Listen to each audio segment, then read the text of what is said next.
Good morning. Happy Friday. Hope you're having a great one and a little foggy outside today, huh? So that's supposed to hang around for the next couple of days. I would like for you, if you're willing, circle your calendar for May 10th. I think that's going to be kind of an important date for our industry, my industry, because I think we're going to start seeing rates coming down right after that. And so we're like, May 10th. Well, here's a video. Again, it's Barry Habib, kind of explaining all of that. It's a little bit longer. It's longer than I like. It's like 5.5 minutes. But listen to it if you're willing. It's really great information and it explains why, and it's good information for you to be able to give to your clients and for you to know. So, and then after that, we'll talk about a couple of things. So, let's see what Barry has to say here. Whoops. Charts, and we made some really good calls. If remember last summer, we told you that we thought it was going to be a cruel summer, a brutal summer, and rates would go up, even though most so-called experts thought that inflation had peaked back in June. Well, they thought it had peaked because it replaced June of 21, which was a higher number. But then we were worried because we didn't think those Fed hikes would start to take effect. Remember, the first 75 basis point one was on June the 15th of 2022. While we didn't know what the numbers would be ahead, and when we look back at the numbers they would be replacing, as you could see, those were very low benchmarks, and we thought it would be likely that the numbers would be higher over the summer than the ones they were replacing, pushing the year-over-year numbers CPI up on the core level, and that would make mortgage rates move higher. Sure enough, that's what happened. But then we told you, hey, November 10th, let's take a close look at that because we thought the Fed hikes would take hold. We expected a lower inflation number, and we got it, the October data, which came out November 10th, and we knew that it was going to be replacing a higher number. So since then, these lower numbers have been coming out reflecting slowdown in the economy, lower inflation, which have been replacing higher numbers. So what do we have to look forward to? Well, what we tried to do here is explain that a good portion of this is shelter costs. In fact, 39.3% of core CPI is shelter, mostly owner's equivalent rent and actual rents. They have been pushing the level of CPI stubbornly higher, even though it's been coming in with lower numbers. It would be much lower if rents were cooperating. Now, in real time, we know they're coming down, but the way they're reported here averages the past year. And what that does is it takes into account that hot market from a year ago, which rents were still much higher. So we're not really seeing that cooperation yet. So what did we do? We wanted to take the same chart that you looked at right here. That's the same chart you were just looking at above, and place the shelter costs underneath it so we could see what to look forward to. The next CPI report that comes out will be February 14th. That's Valentine's Day. So when we look at February 14th and we get the new data, it will replace January of 2022. So when we see that replacement for January of 2022 replaced with the new data of January of 2023, which comes out on February 14th, we got a green arrow here because we like that.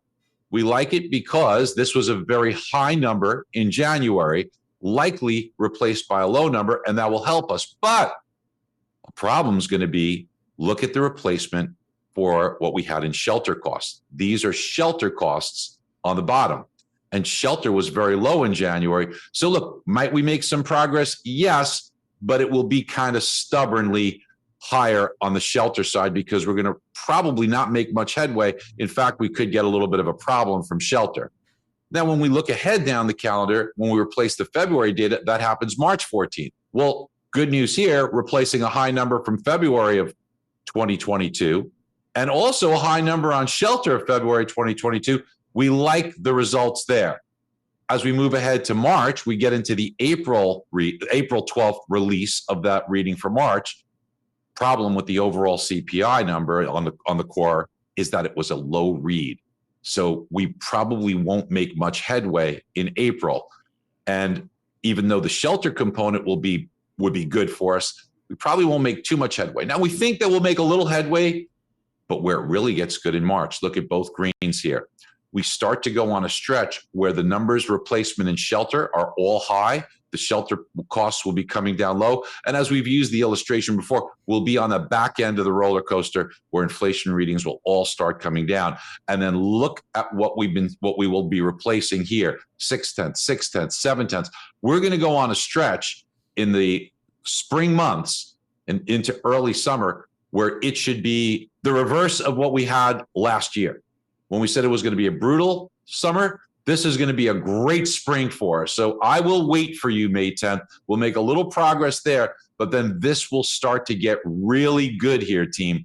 And I want. All right. Well, that's good news. So hopefully that makes some sense to you. So the May 10th circular calendar. So what I'm probably going to do is say, all right, let's look at June and let's talk about and see what actually happened. So a couple other things going on. People have been talking a little bit to me about, well, if rates have been so high, which they're actually coming back down, but if rates have been so high on a 30-year fix, what about an ARM? And so that was a great question. So I want to kind of just address that a little bit. So there is, when inflation happens, there's what's called a yield curve, which means that shorter term bonds pay less than longer term bonds. But right now, what we've got is an inverted yield curve. So you've probably been seeing advertisements, you can get a treasury bill now for 9 months or 10 months or whatever for like 4%. Well, the short term is actually paying more than the long term. So again, that's making adjustable rate mortgages not work well right now. So just want to kind of throw that in for you too. I also saw a interesting website. It's called longtermtrends.net. And what I thought was interesting about that was housing historically runs 4 to 5 times what the annual income is for a person. So I looked up the median income for Lane County, and that's about $88,000. So I said, okay, what's 5 times 88,000? Well, that's 440,000. And then, but right now, housing is running 5 to 6 times. So 6 times 88,000 is 528,000.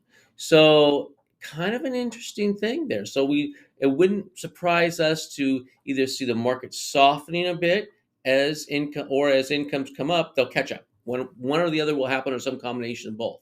So I just thought that was a kind of an interesting thing. Again, longtermtrends.net. If you want to take a look at some kind of interesting stuff, I'm just kind of a numbers guy. So again, it's important to me to give people that you refer to me great information so they can make the choices that they need to make. Because let's face it, it's not about you, it's not about me, it's about them.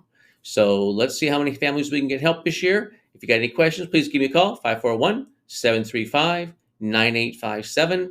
And I hope you have a fantastic weekend. Talk to you later.